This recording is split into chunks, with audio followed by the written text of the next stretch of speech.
Welcome to the Kindness Project, the podcast designed to share stories of kindness and share how kindness can make positive change in our world, one small act at a time. This week on the Kindness Project, welcome to Night Vale, NPR Podcasts, and we've got part 2 of our interview with Gary Hutton.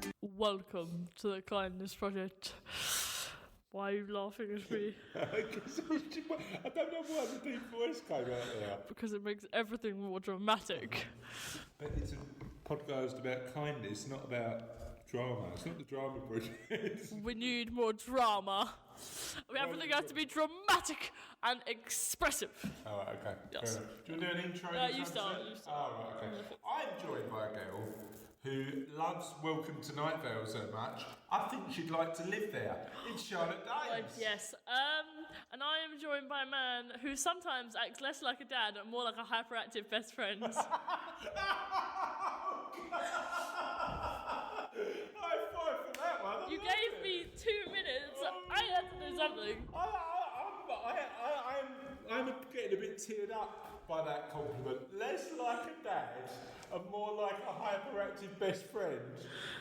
I'm taking that all day long. Oh my God, he's actually crying. I'm taking that all day long. I really, really like that. Thank you for that lovely compliment.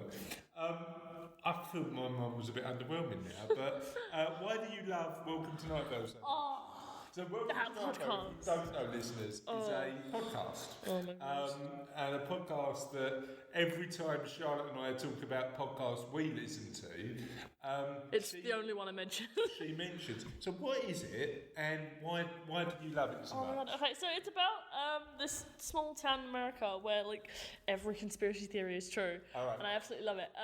Like in the first episode, it talks about like a giant glow cloud. I think is in their first episode. It's in the first 10 episodes or something like that. I'm like 70 in, so don't. 70 episodes in. There's 130 something. Okay. At the point I think I remember, and like it talks about this glow cloud that comes and chucks small animal carcasses and runs the PTA board and. Lovely. You're not selling it to me. No, actually, I've listened to it. Do you listen to any other podcasts? There's one. I think it's called Detective, and I think it's like on its like 3rd season or something. And I haven't listened to it in ages actually. And it just kind of goes through like cases that solved ones and the motives for murder, and like it talks about like the 3 different motives for murder, like being money, revenge, and sex. Oh, okay. And it just talks about or a combination of the 3. Or a combination of the 3. Yeah. Did you know there was once a man who got killed because he refused to pay 25 cents for a pool table? Because 25 cents? God, just imagine getting killed for 25p. That's like getting killed for a bag of penny sweets. Do you know what I mean? Why did you get killed? He wouldn't give me a cola cube. He refused to share his. He had rhubarb and custard and he wouldn't share it. He refused to share his gummy worms. So I listen to a bunch of podcasts. So the ones that I like Simon Mayo and Mark Kermode. They do a little film review one. Which he likes the informative ones. I like educational ones. I don't know why I didn't start the educational ones, to be honest. Well, this is educational. Why are you tutting at educational? Because I get enough education in my life. Oh, okay. I don't need any more. You never stop learning, You never stop learning, but is there ever such thing as too much learning? No, is the answer. What if the only thing you do is learn? No, that's true. You need to have a bit of balance in your life, but learning is important. Yes. I've moved back from the hyperactive best friend back to dad mode there. Did you notice that? No, you're still the hyperactive best friend. You're just the nerdy hyperactive best friend. I'm the nerdy hyperactive best friend. So am I, don't worry. I know I got it from somewhere. I like that. I like, if you like ones about murder, you've got to look up. Genuinely, this is like sort of probably one of the best podcasts I've ever listened to. Serial, it's called. Serial, as opposed to a podcast about Kellogg's cornflakes. Oh yeah, I would love that. Just like yeah. This week we're talking porridge. No, it's not about that. This week, Cocoa Pops. Kellogg's Rice Krispies. Other cereals are available, listeners. I don't know what other cereals. Weetabix. Should we just name cereals? No, genuinely, one of the best podcasts I've ever listened to. It's from NPR in America. NPR's good. NPR do some decent podcast. It's called Serial. Give it a listen. Pretty sure. It's amazing. Ask Me Another. Ask Me Another's NPR. NPR. And they've got a bunch of them, but Serial was about a murder that happened a few years ago, and the journalist went and interviewed everybody involved, including the guy who got put away. And it's a bit sort of... Have you ever seen Making a Murderer on Netflix? No, Netflix. Netflix. I don't know what... We're starting a new streaming service, guys. Yeah, if you'd fancy signing up to Netflix, it's... I don't know... It's Netflix for podcasts. You don't need a Netflix for podcasts. Podcasts are free, aren't they? No, that's low. Oh, okay. But give Serial a go.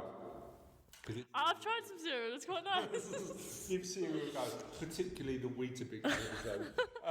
What about the Cocoa Pops or the Rice Krispies? Or the Kellogg's Crunchy Nuts.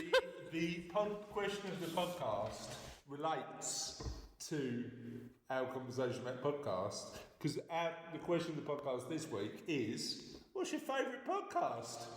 Apart from the Kindness Project, obviously. I feel like there's going to be people that are there just like, I don't really listen to any podcasts. That might be true. We're going to ignore those people because they need to start getting a bit of podcast action in their life. Podcasts are good. I just realised I nodded trying to indicate a... Yeah, podcasts are good. So please do let us know what podcasts you really enjoy. And on that particular note, and... after giving me an idea of our second podcast, which is going to be Serial Talk, let's get on with the show. Yup. So, it's another edition of Kindness News. Yes. And what edition of Kindness News, what theme have we got this week? We've got Vegetable Edition. Kindness News Vegetable Edition. Yes, we are feeding the vegetables. God. Let us hope it's really good. Oh my god. Oh my god. Oh my god. Tell us. Okay, so it's about a fireman in Providence, Rhode Island, I think that's Okay, Rhode Island. I think that's where it is. And US of A. he's a firefighter. Okay. And he was inspired by one of his mentors to deliver vegetables to veterans. Oh, very good. What vegetables? Well, I think it just says many of the veterans who live in Providence, where boxes of fresh produce have landed every weekend since the first harvest, are dealing with the hidden wounds of war. Yeah. When they get up in the morning, their first thought is not, hey, I'm going to try to eat really healthy today, Kelly said. However, when it's in front of them, I think that's a different story. It makes life easier, doesn't it? Mm-hmm. And I think what you underestimate often is the invisible wounds of war, because sort of some of the sights that you see in some of the emotional if you're trauma. A soldier, you wouldn't wish on your worst enemy. Do you know what I mean? Yeah. So PTSD, post-traumatic stress disorder, is a big thing. Imagine how many friends and colleagues you'd lose on the battlefront. Yeah, again, but you know what? There was a really interesting documentary on the BBC the other day that talked about the fact that more soldiers die through suicide when they come back than actually die on the war front. because the mental pressure. So it's amazing that these firemen are helping with just random vegetable produce by the sounds of it. Yup. Amy Vinyl said Woodstock Farms has been growing produce for nearly 3 decades and has family ties to the armed services. Okay. I'm very proud of our country and our heritage, and anything we can do to help them, I want to do that, Vinyl said. Green said she's inspired by the reaction from the veterans. I feel sometimes they're forgotten, Green said. They sit out on their porch, and I think they look forward to Saturdays. That's when the veg is delivered, yeah? Vinyl said the vets also started to can and dry some of the vegetables. They also began to pickle the cucumbers and beets. Oh, pickled cucumber. That's a gherkin, isn't it? Pretty much. I think so, yeah. So even though the deliveries stop in full, healthy meals can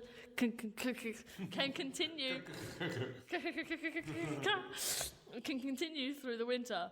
They use every bit of it. Yeah. Kelly and the other volunteers shrug off any credit for giving up some of this free time to serve some veterans.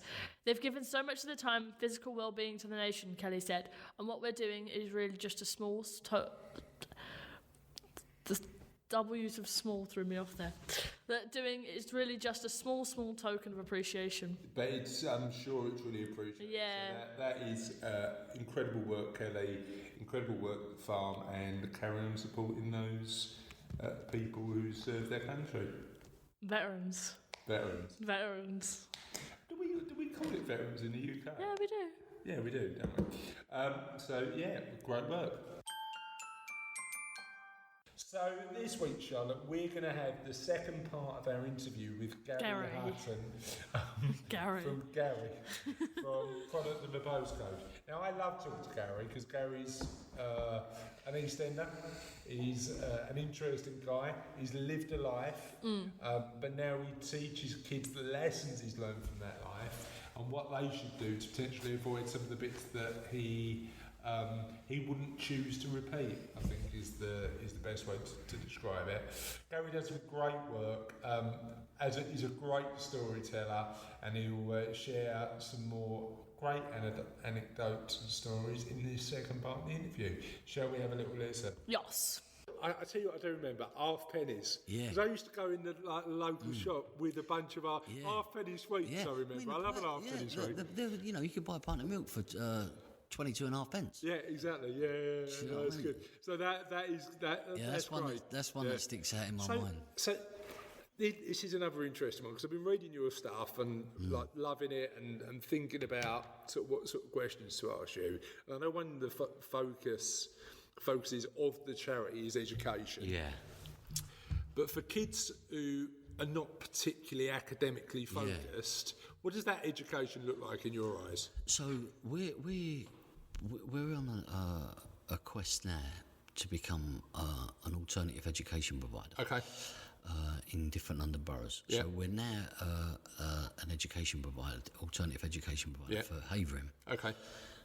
And what that entails is workshops, engaging workshops written up by myself to engage young people into education. Gotcha. So what we do is, and it's for some it's great, but we expect everyone from 9 till 3 in the afternoon, from the age of 5 to the age of 15, to take all this in. Gotcha. Some of us don't get academia till we're in our 30s. Yeah, gotcha. 20s, 40s, Yeah, 50s. yeah, You know, I've got a love of history. Yeah. Do you know what I mean? But that came later, Yeah, right? I didn't care about it when I was a kid. Do you know what I mean? My oldest son actually he's just finished a history degree only because I drummed his instrument. Gotcha. Yeah, but you know, so we're expected to you know, schools. Some young people come from such dysfunction that, you know, they can't concentrate in school. If you're waking up in the morning and your mum's smoking crack and all your friends are in the kitchen smoking crack, you go into school and you say to your mate, "God, my mum was smoking crack in the kitchen this morning," and your friend goes, "What are you talking about? Mums don't smoke crack." He goes, "What are you talking about? My mum and all her mates are in the kitchen every morning." He's traumatised. Yeah. Do you know what I mean? He's traumatised. So, you know, and what goes on behind closed door we don't know about. But schools, teachers ain't the right people. Academically, they're fantastic. But what happens with teachers? They go to nursery school, they go to primary school, they go to secondary school, they go to college, and then they go to university, and they go back to school. Gotcha. To teach. Yeah. Not out in the real world. Yeah, you chuck them, and then they're chucked in, you know, with dysfunctional young people in inner city schools. Yeah. And never experienced that sort of environment. So, Gotcha. you know, and the way that they're taught is off, you know, a board. Yeah. And, you know, the professor in the college, in the university, is telling them this is how you teach, this is what you do. But they never told them about little Johnny who keeps messing about and throwing things at people. You know, and then what the teacher does when little Johnny's doing that, get out of the classroom. And then his behaviour gets worse, then he ends up in a Prue school. That's the first step to prisons. All because the teacher hasn't got the skills to teach him on the understanding. Do you know what I mean? So what we do is we take them type of young kids and we work with them. And we engage them into education in a very real way, in a positive way. I mean, something as simple as a street name. How did that get its name? Go and find out about it. You know, and I've done this all myself. And so, But making it more engaging. Yeah, more engaging. Making education more engaging. Yeah. So there's a street, and now everyone will know this. There's a street in Whitechapel, okay, and it's called Tender Grand. Yeah. Now we've all heard the saying "tender hooks" on tender hooks. Yeah. So that comes from the Huguenots that settled in Whitechapel. Gotcha. They were silk weavers. Gotcha. And they had an instrument called a tender. Okay. And it was a square, and it had a hook on each corner. Gotcha. And they used to take the silk and put it on the hooks and dry it in the sun. And that's where the you name get came from. tender hooks. Love that. Yeah. So we engage young people in a very real way, get them engaged in their local area, see what's going on, and we do, they're all written up, all the workshops and programs that we do are all written up. And it has an amazing way. But then we also tell them the pitfalls if you don't engage in education. So do you think, because I know a lot of the work you do is educate people in different ways, and not just reading from a book or reading from teacher at the front, making it more interactive. How much of the work you do is about changing attitudes as well as changing? It's changing the young person's mindset. Gotcha. And it's in enlightening them into education in a way that they didn't understand. Gotcha. Do you know what I mean? Because it's regimented. You have to do this, you have to do that. No, come with us for a little while, and we'll show you the beauty of what they're trying to achieve. But you know what? I think the challenge with that, Gary, and this is one thing that I've spoken about before. We still treat school like we're building kids for the industrialised society. Yeah. Like a lot of the kids on the streets have got emotional intelligence, they've got street smarts, they've got skills that potentially could be really productive. We do a program called Alternative Skills. Yeah. And so it's looking at yourself and what skills you have. Gotcha. And what you can make it, and that's where dreams and passions come in, because you've got skills, and let's develop them. Let's understand. Let's focus on what you're good at and see how we do that productively. So firstly, we set out and we do an identity workshop. Okay. Finding out who you are. Gotcha. And what you're about. Because as a young person, my name's and that's it. Yeah, gotcha. Do you know what I mean? Gotcha. No, but who are you? Yeah. What do you like? Do you have empathy? When you say to a young person, do you have empathy? What's empathy? Yeah. What's that? Well, and they might have it naturally, right? Yeah. But when you explain to them what empathy is and the understanding of empathy, they go, I feel for that. That's an emotion. That's a skill that we can... Yeah. That emotional intelligence as well is really underrated. Yeah. Do you know what I mean? Yeah. People who... these are life skills. Yeah, agreed. Absolutely agreed. These are life skills. So we introduce young people that are not necessarily academically clever, but you've still got something. Yeah. Some of the most clever people in the world, never went to school. Yeah. I wrote a book. Yeah. And I was only going to school to eat. Yeah, exactly. But that comes from, I suppose, two things. That comes from drive. That comes from you turning around and going, like, I want to get something done and I'm going to do it. And then that also comes from you having skills in other areas and turning around and putting your hand up and going, look, can I have some help writing this book? And not being afraid somebody to do that. Yeah. I know you mentioned Kim, your sister, and she, all over the website, there's things to Kim. Why was she such an inspiration for you? She was a young tomboy. Okay. And she had a sense of moral values. Yeah. And it rubbed off on me. Okay. Do you know what I mean? It rubbed off on me, and she just had a way about her. She wasn't a spendthrift. Do you know what I mean? She's very sensible with her money. She had a lot of skills, not necessarily academia, but she had a lot of skills, and she was just a really all-round good person. Good person. Yeah. And it touched me deeply when she died. If I can give too much of the book away, I tried to kill the person that abused her. Okay. A couple of times. But she just drunk herself, and I see her deteriorate. And I just thought, there's a lot of dysfunction out there. There's a lot of young kids that are damaged by it. And you can make the change. So, and you're reading a book. As a young kid, I was sleeping outside, being made to sleep with a dog for warmth. Yeah. Because I was too naughty and get chucked out of the house. Gotcha. At a very young age. So, I was affected by this as well. Do you know what I mean? And you can read it. It's a very open and honest book. Yeah, no, it is. And, you know, some people would class me as a gangster, but that's not me. Yeah. You know, I talk about putting my feet down the toilet in school and washing my feet because they're so dirty. If I was a gangster, that would destroy my street cred. Yeah, exactly. Actually, it was that sort of stuff that... Yeah. Did you, at the time, I mean, I suppose it's difficult to look back now, but at the time, did that feel like survival? So, at the time, it was my norm. Yeah. And so Standard.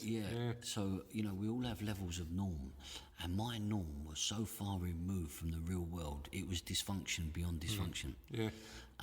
But I survived. Yeah.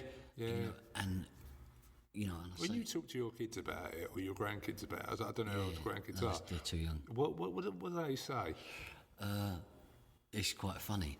So, part of the survival, you know, at one time you could have dropped me off in the desert. I'd have been selling the best sand anyone's ever sold within 10 minutes. Yeah.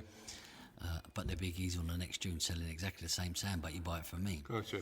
And my kids, you know, they know the skill sets that I've got, and you know, and I've never hid it from them. You know, when they was younger, I'd take them out or whatever. They started to realise that people treated me different. Okay. If they went out with their uncles or their aunts, do you know what I mean? People treated me different when they greeted me and all Yeah, this. yeah. And so my kids started to, you know, my dad's a bit different. And so as, you know, I never hid anything from them and just told them. Because I never wanted them to, you know, I never wanted it to be thrown upon them. But the good thing is, I was on the front page of News of the World for £5 million. Okay, yeah. And that's not on the internet.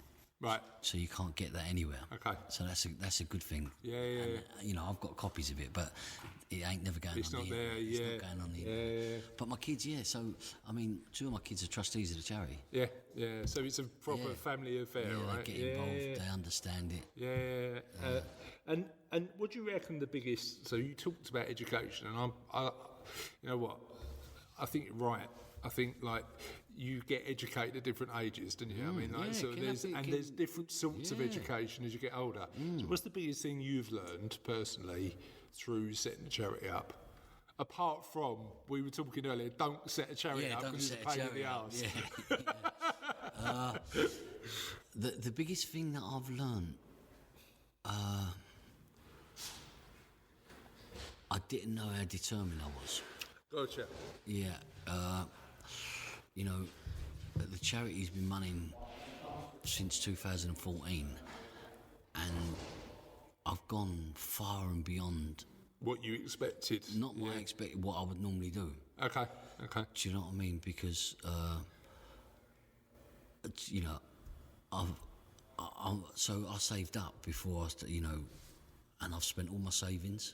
The charity, I don't get paid. Yeah. Do you know what I mean? The charity pays my expenses, and that's it. Gotcha. Do you know what I mean? So I've been doing it for 4 years without a penny. Okay. Well, 5 years. Once I started writing the book, it took me a year. Yeah. So 5 years, I've done all this without a penny. So it's shown me that I had skills and a mindset that I never knew I had. But also, you need to become more resourceful, right? Because like if you've got nothing, you got to hustle for it. No, but I'm one of them people that I'm one of them people that it's all or nothing. Yeah, gotcha.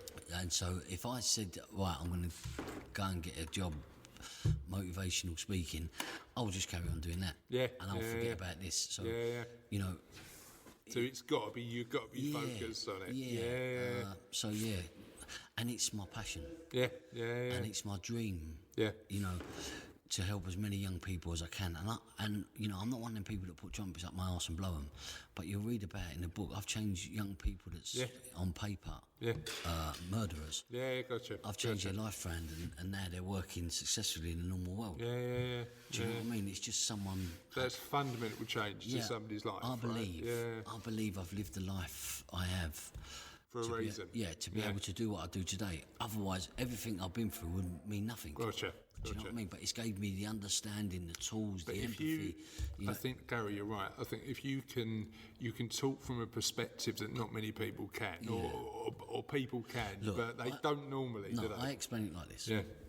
If you want to know about a mortgage, you go to a mortgage advisor. Yeah. He studied it. Yeah. He knows all the ins and outs. Yeah. Okay? If you want to know, about anything, Law or law, whatever, you go to someone that's been doing it. It's lived through it. Exactly. Do you know exactly. what I mean? Made it their life. Well, if You've experienced if you it. want to understand dysfunction and how to beat it, Yeah. come and talk to me. Gotcha. You know what I mean? Because it makes sense. Yeah. You know, why?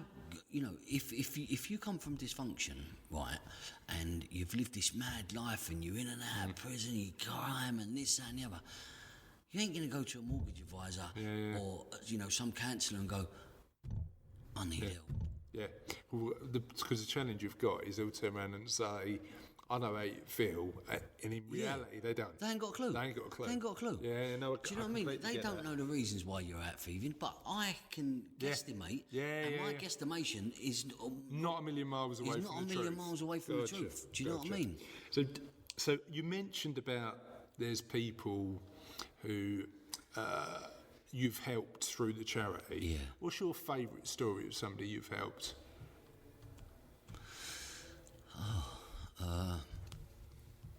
A young boy that's he's become like my son. Okay. So at the age of 15, he asked me to help him, and I said no, I can't. Okay. So he said, why? So I said, because you're destined to spend long periods of your life in prison. Okay. And he said to me, what the do you know, and walked away from me. Okay. I said, see you later. Knowing that he will come back to me one day. Yeah. And 6 months Why wouldn't you help him then? Because change, you can't just go up to someone and say change. Balls to water, make it drink, right? He's got to be ready. Yeah, you can't. Yeah. No, even if you think you're ready, right, and you go up to someone and you say change, well, why do you want to change? Yeah. You're 15 years of age, you haven't been through anything, Yeah. right? What do you want to change from? You've still got your life in front of you. You can do this, it's quite simple. What is it you need me for? Yeah. So, 6 months later, I'm in the Old Bailey giving a reference for him. He's just been charged with murder. Right.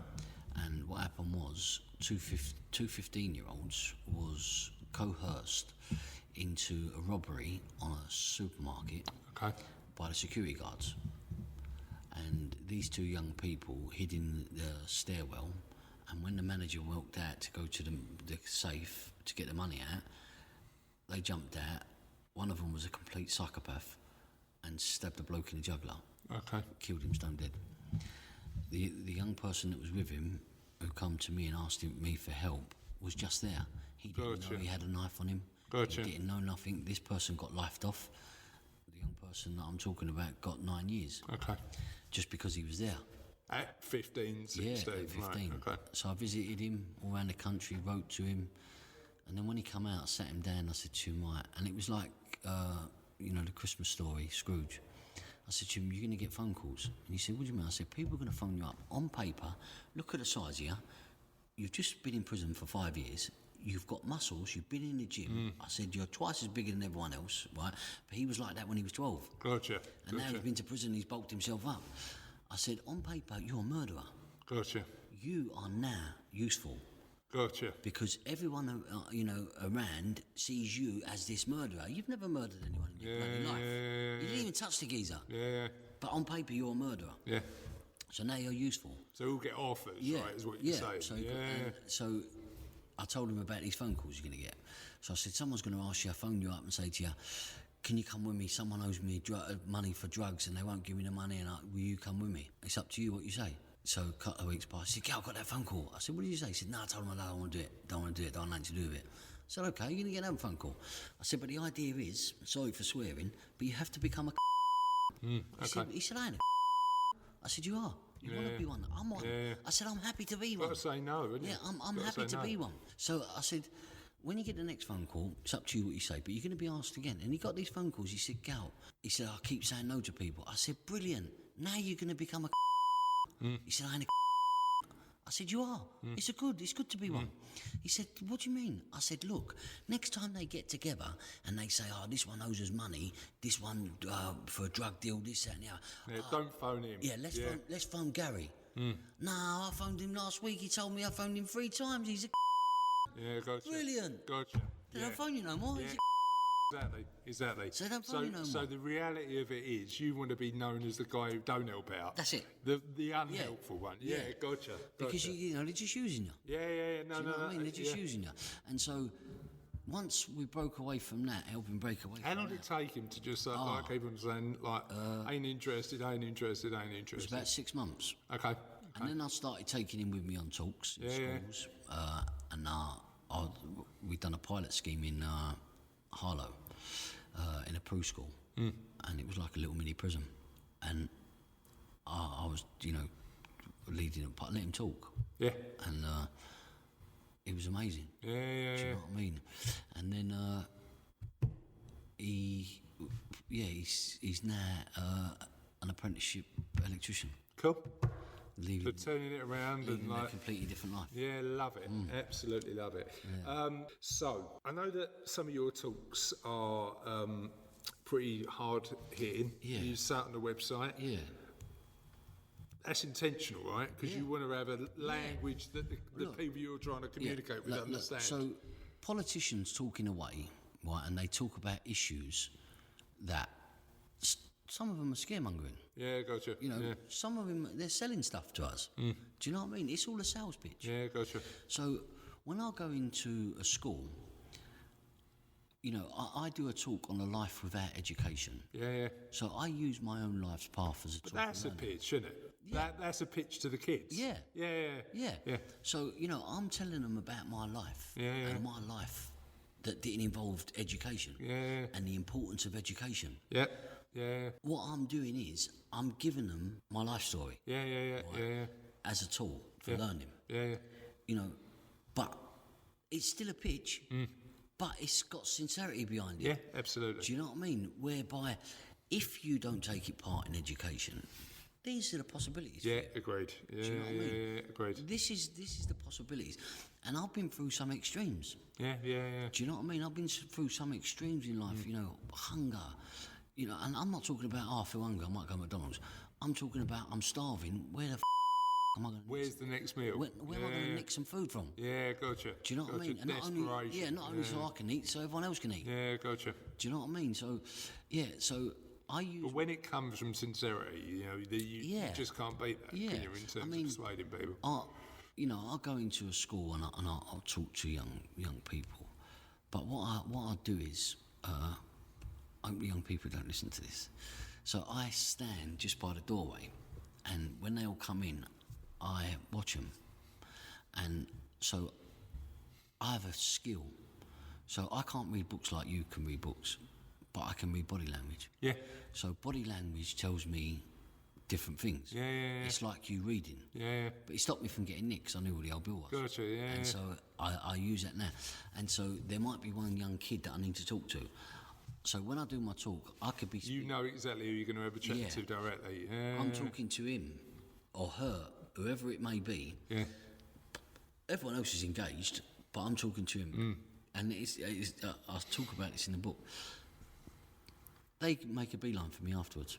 Yeah. Please help me. Yeah. I don't want to end up like that. Yeah. Do you know what I mean? And I say to them, well... Do you know what I mean? And I give them some good advice, and if they want more help, give them more help. Yeah. But you have to be. Look, if I went into a school and said, "Yeah, I live this life," and I said, "I'm a gangster," I wouldn't get in the school gates anyway. Do you know what I mean? Because what people that live this life, they forget. You started it off out of necessity. Yeah. Do you know what I mean? And then, once you've done all your prison sentences, now you want to be... and I know most of them. And, I've seen the documentaries where they're smoking big cigars, and I think, that's not you. What the f***? Yeah.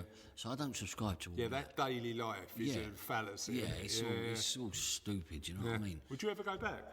Well, never. Okay. No.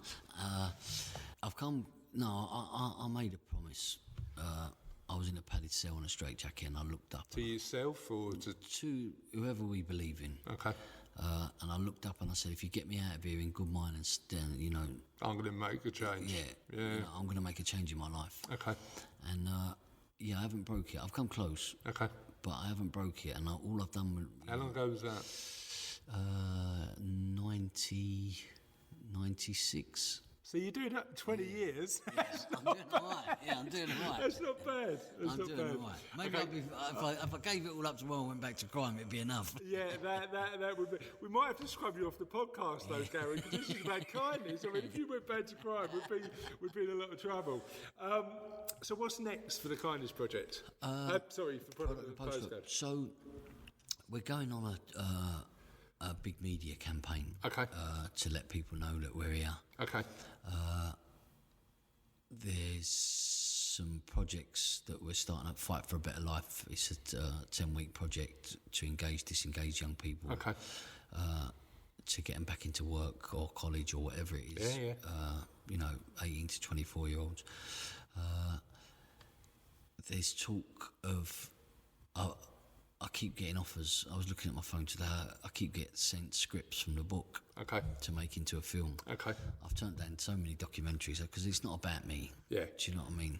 But I've come to realise that in the social media world, it is about me. Well, you can use it as a vehicle, can't you? That's the thing. And so we're doing a lot more of that. I've never wanted to do a film. I turned down the biggest documentary makers in the country who made Benefit Street. Yeah. They chased me for 6 months. Okay. Wanted me to do a documentary, and I refused. What made you say no? They wouldn't give me that. They wouldn't. So we got a deal done, but I wanted 100% of the editing rights. Yeah, which they said, you don't want them to do their own. No, they said, no, look, you can be in the editing room. I said, no, I don't want that. I said, I want 100% of the editing rights, but I want everything that you don't use, I want that, so I destroy it. Yeah. And they said, no, we can't do that. I said, well, we ain't making documentaries then. Simple. Yeah. Because I know what they'll do. They'll get me comfortable and I'll say something wrong. And then I'm hung up. And this is not about me. This is about a charity doing good for young people. And the problem is, if they sensationalise it, you're now going down the road as today's editing equipment. You can listen. I could say a sentence. You could turn that upside down, turn it round, and make me sound like I've just told you I've robbed the bank. Everything's going out verbatim, right, including all the swear words. I'm gonna have to. I ain't got a bleeping machine, Gary, so I can't bleep anything. It's difficult when I go into schools, and because and. That's one of the things. Yeah.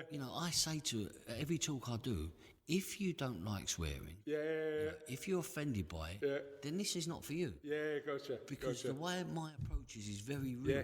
Do you know what I mean? These young people's mums and dads swear. Yeah. It's no biggie if I swear. Exactly. Do you know what I mean? Yeah, I mean, the reality of it is to hold your tongue in environments like that. It's nonsense. It's just absolute nonsense. So, thank you for that. You've shared loads of really good stuff. We do this thing on the podcast, and it's not kindness related, but we have a question of the podcast. So each week we ask our audience just a random non-kindness related question. So I'm going to ask some of you, right? No problem. So what's the best use of an egg? Is it omelette, boiled, or Cadbury's creamed? Or something else? Out of them, I'd pick Cadbury's cream. Would you? How about best use or like anything? Fried. Fried egg, like on an English breakfast, or okay, yeah, fried egg. Fair enough. Do you think most people are generally good? I've heard the theory you're born bad, but I don't believe. I'm not convinced that's true. I'm not convinced that's true. I think your life's path turns you bad. Okay. Do you think people start neutral and then the experience? Yeah, no. So if you're giving back in the way that I'm giving back, you have to come from an extreme. Yeah. And it's not. It's not. I don't see it as giving back. I see it as my life's path. Yeah. What's the most inspiring movie ever? Oh, people! I've had this question before. I don't know if you'd know it. Go on. But it's called Angels with Dirty Faces. Right, now I haven't seen it, but this is coming from it. Is that James Cagney? Yeah. See, I've never seen that film. So it's like in the 40s, isn't it? Yeah. It's about a group of young mates that are on the streets in New York. Gotcha. And this inspired me from a young kid. Okay. But I didn't realise. Gotcha. And this, what they call a gangster, he's out robbing banks, shooting people, this, that and the other. And he's out committing crime petty crime with his mate. His mate ends up a priest. Okay. In the same neighbourhood. Okay. So when he does his prison sentence, this James Cagney character, he comes back and all the kids are looking up to him. And the priest is saying to him, look, please, help me. So he goes out and he's still involved in crime and he's shooting people. He gets put on death row. Right. So the priest that he asked for his last rites is his mate who's working with these young kids in the community. And the priest goes and visits him and he says to him, look, can I ask you just one favour? And they grew up together. He said, please cry, please scream, please look like a coward. He said, no, I can't do it. Right, okay, He said, I can't do it. When he got on the chair, he screamed, he cried, help me, please, I don't want to die, and all this, that and the other. And this was all wrote about in the paper, and the young kids are reading it. And they're going, he's a yellow belly. But you're not sure if he done it to save them. Gotcha. Or he really was scared. I'll have to give that a watch. It's got to be on something. It's Angels with Dirty Faces. Angels with Dirty Faces. Yeah, it's a really good film. So, as a fan of history, if you could visit one historical era previously, where would you go? Would it be the Greeks, the Romans, Egyptians, anything, any time in the world? Shall I tell you who I'd like to sit next to? Go on. It's a man called John Newton. Okay. And John Newton was born in Wapping. Okay. In the East End. And John Newton come from a very poor background. And his mum died when he was young. And so his dad went, met this woman. She lived out in Essex. Okay. Well, Essex in the 1600s, a million miles away, 1700, a million miles away. And so John was put into a children's home. And he learned English, maths, and he learnt a couple of languages. Okay. And he had a passion to go to sea. So he went to Harwich. Okay. And he went on the ships as a boy seaman. Yeah. And he was working on the slave ships. And he done very well, saved all his money, and he bought a ship. Okay. And he started transporting slaves. Okay. And so he was in a storm, and he thought he was going to die. He's never going to get back. And he said, help me, blah blah. And he was given the amazing grace. And so John Newton come back, and he started preaching, become a priest. Right. And he ended up in a church called Mary Walnut in the city, in the bank, which I go to now and again. Yeah. But if you Google John Newton, his name will come up, and next to him it will say that he wrote the hymn Amazing Grace. That is an awesome story. And so John Newton was once a wretch, but then he was found. Gotcha. And so the words to that song, once you listen to them now, you know the backstory, it is amazing, but it's also Amazing Grace. So this young person that was selling slaves now becomes a priest and writes a song. But the song, the words are attributed to him. The music isn't. Right. So if you look at the music... It never gets mentioned. No, because of this reason. It's written on what they call Pentecostal notes. Okay. And that's all the black notes on the piano. Right, yeah. And they reckon that he heard the slaves in the ship singing a song with this tune. Gotcha. And so the music is attributed to no one. But he heard the song and then went and wrote the words after the storm. I'm going to jump on Google after that. I didn't even have a clue about that story. That's a great... John Newton. John Newton. Newton, Newton. Yeah. Cool, right. Thank you for that. No problem. That's a great story, I like that. Apart from that, what's your favourite piece of trivia ever? So you've given us a couple. You've given us some word-related ones. You've given us the John Newton story. How about another piece of trivia that you really like? That's a hard one. It is a hard one, isn't it? That is a hard one. I'll have to think about that. Okay. Right, I'll come back to that one. I'll give you another one whilst you're thinking about that. Let's give you another one. What's your favourite biscuit? Hobnob, chocolate hobnob. See, you know what? I've had this conversation. This was one of our most controversial questions. We had shortbread, we had. We got into the old Jaffa cake debate, whether a Jaffa cake's a biscuit or a cake, but I think we decided it was a biscuit. And then when I did an interview this morning, the interviewee said, my mother-in-law's does an awesome biscuit, and I think home-cooked biscuits. There's something some nice home-cooked shortbread. Yeah. My mother-in-law is Scottish, so she does especially if they're hot. Oh, yeah, straight out. You know what I also like? Hot donuts. You know when you go to the seaside and stuff like that. Yeah. One more question. Who's the best Muppet? It's got to be Kermit. See, I think Animal's awesome. Yeah. No, Kermit's a leader, isn't he? Fair enough. I get why you like Kermit. And have you thought of a good piece of trivia you want to share? Yeah.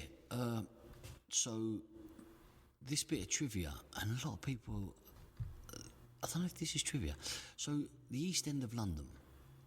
So, a lot of people think the East End of London is Canning Town, Blastow, Barking, Stratford, when it's not. Yeah. It consists of 4 postcodes, and it's E1, E2, E3. So, Bow, Whitechapel, it's E14. Stepney, E14. And so, basically, it's Tower Hamlets. Yeah. And it ends at the River Lee. Well, the River Lee is under Bow Flyover. It's still there today. Yeah. And so that separates the East End from East London. Yeah. And in 1710, London was described in a newspaper article, and it was described as this: the West End of London, Suffolk, and that place beyond the Tower. Gotcha. And so it was the East End. Gotcha. And so there's lots of things about the East End that people don't realise. There were 7 gates that guarded the city. So one of them, the gate facing east, there's a place called Mile End. Yeah. Well, that's where the first mile ended from the city gates. Yeah, gotcha. And that's why it's called Mile End. So Love it. Yeah, there's lots of trivia. That is a good, and I knew it was going to be a historical bit of trivia as well, so cheers for that. So where can people find out a bit more about Product of a Postcode? So you can go to the Product of a Postcode website. Okay, which is? productofapostcode.co.uk. Okay. You can just Google Product of a Postcode, it'll pop up. Yeah, and it comes up. And you're on Twitter and Facebook. Yeah, so Twitter, we'll put it Facebook, all on the show Instagram, notes. Yeah, and lots of different things come up. Yeah. Interviews that I've done, like small documentaries. Yeah. I got contacted a few months ago by someone that was at university, and their project was to interview someone. So I said, why not? I'm quite happy to help you. Yeah. And so I've done a small interview with them. You can see that on there. And what action can our listeners take to help you out? If I said to you all, send me money, it wouldn't happen. So what if you go on to Facebook or the page, we only fund for young people's dreams and passions. Yeah. So we have a fundraising committee. There's lots of events you can get involved in. Gotcha. But. So check out the website. See how you can get involved, and then go from there. If you've got a business and that you wanted to sponsor the Dreams and Passion campaign for a year or 2 years, you'll be surprised how much it's going to cost you. And you'll be quite shocked, and you will get a lot of publicity out of it. Okay, cool. Do you know what I mean? Well, thank you for spending time. I've loved having a chat. It's been really good. I enjoyed it. We'll see you next time. See you later. And please remember, we're all a product of a postcode for whatever reason. Cool. So that was the second part. What did you think? It was good. Good. It was good. I'm sorry, I have a weird obsession with that word right now. Yeah, I know. But yeah, thanks to Gary for coming on. We really appreciate it. Yes. It's over. It is the end again. It's all over. So it's never over though, is it? Because we're back next week, and we're still got to give you the answers for last week's question of the podcast. Oh, yup. This week. Oh, yup. Should we do that? Oh, yup. Oh, why do you sound like the Churchill dog even more than you? That is where is that "oh yes" come from? You just seem to do it quite a lot. Not the "oh yes." I have my own version of it. Oh yup. Yeah. Oh yup. This is podcasting gold. I'm surprised we haven't won an award so far for this nonsensical drivel we call worst, most listened to podcast. Yeah, if there's a podcast version of the Razzies, like, have you read the Razzies? No. They're like film awards for the worst film. We're going to get one of those. That's our ambition. Podcast Razzies. Come on, boom. We should start it. We should start it, yeah. Put ourselves right at the bottom. With the top of the bottom. Podcast Razzies. But we've got more important stuff to do before we launch the podcast Razzies. Do we really? We have. We've got to give the answers to last week's question of the week, which was, what's your favourite ever fairground ride? And we had a bunch of different answers. Bavna Coley, who runs an awesome little Instagram food blog, don't you know? Don't you know? Don't you know? I always get really hungry when I see Bavna's blog, because she goes to loads of great places in London and beyond. She's even been to Milton Keynes, I think. Has she been to Cranham? Bavna, if you're listening, have you been to Cranham? Because if you haven't, you're not missing much. They have an amazing Tesco's. They've got really good Tesco's. But as you run a food blog that's more focused on restaurants, the Tesco's, have they got a cafe in the Tesco's? Pretty sure they're not in the Tesco's, but I think we drove past one. Did you? Yeah. Okay. Yeah. Would you recommend for Bavna's food blog that she should go to Cranham then? I think it'd be a laugh. But she'll go along and there'll be nothing in Cranham. Visit the dry cleaners. It's called Creases. Oh, no, they've got creams in Cranham, haven't they? In Upminster, but it's like... Okay. Yeah. So maybe you shouldn't visit Cranham. Go to Upminster instead. You go to Upminster. Hugh Jones said his best ever fairground ride experience was the Ghost Rider at Knott's Berry Farm in LA. Great ride, but it was very funny. Shared the experience with the family. They still laugh about it today. Hayley Ball loved the teacup ride. Always remember the one at Legoland. About 10 years ago, literally no one moved for about 2 minutes, and it was great fun. I don't know if you're being sarcastic or if I should take you very, very seriously. If somebody said, what's your least favourite fairground ride, I reckon the teacups would be on that list. And the only reason being is because when we went to Euro Disney when you were little, we had to queue 2.5 hours to get the teacup. I mean, I wouldn't even... That's redonkulous. It's redonkulous. But yeah, my only mental image of teacup rides is just standing in a queue. So I can't even remember how good the ride was, to be honest. Lauren Janice, welcome to the podcast. Oh my god, yes, welcome. You're a new commentator. I feel like I should say this in a very alien voice. Let me try my best. Welcome. No, it didn't work. Okay. No, it's good. It's good. I liked it. Thank you. Lauren Jenner said the bumper cars, but only driven by a 5-year-old. I think there should be a rule that says only 5-year-olds should drive bumper cars. With the what if I get in on my own? Then can I drive around and get all the you need to bring a 5-year-old. If you haven't got one, steal one. Kidnap your 5-year-old. Hashtag picture 5-year-old. Please, listeners, that was a joke. Do not go around stealing 5-year-olds so you can never go to the bumper car. You have to ask permission first. Yeah, and then steal them. Right. This is meant to be a podcast about kindness, and you're advocating stealing 5-year-olds. You're the one advocating stealing 5-year-olds. I said we can borrow them. We have to ask permission from their mothers first. Borrow 5-year-olds is fine. Ask permission if you want. Ask the 5-year-old. Ask the 5-year-old. Can I borrow you? Why do you want to borrow me? I don't mind not sort of renting you for a little while. I'll give you some cash. Why? Want to go on the bumper cars? John Cook said Hearts and Diamonds. Now that's one of my favourites. I love Hearts and Diamonds. And an honourable mention to the Thunder Looper at Alton Towers. Simple but effective. Even the name's putting me off. Thunder Looper. I don't know if I'd like that or not. Sounds like a weird bunny thing. And Alan Bowley said, it's got to be the waltzers, but only with retro 90s road music. See, when I go on the waltzes, I always have to get on and I have to mentally imagine myself singing. Sometimes I do sing out loud. You spin me right round, baby, right round, like a baby right round. We've had this conversation quite a lot, but the finest waltzer on the planet that I've ever been on is at the end of Walton Pier. It's a great waltzer. And we're not the only one who thinks that waltzers are great. Alan thinks waltzers are great, but a new contributor to the show, John Dennis, in capital letters, just one word, waltzer. It's more like a scream, waltzer! Woo! I don't know how you actually say capitalised words. Do You assume someone is shouting. Waltzer! Sound like you're telling someone off. I think he's having a bit more fun with that, mate. Waltzer!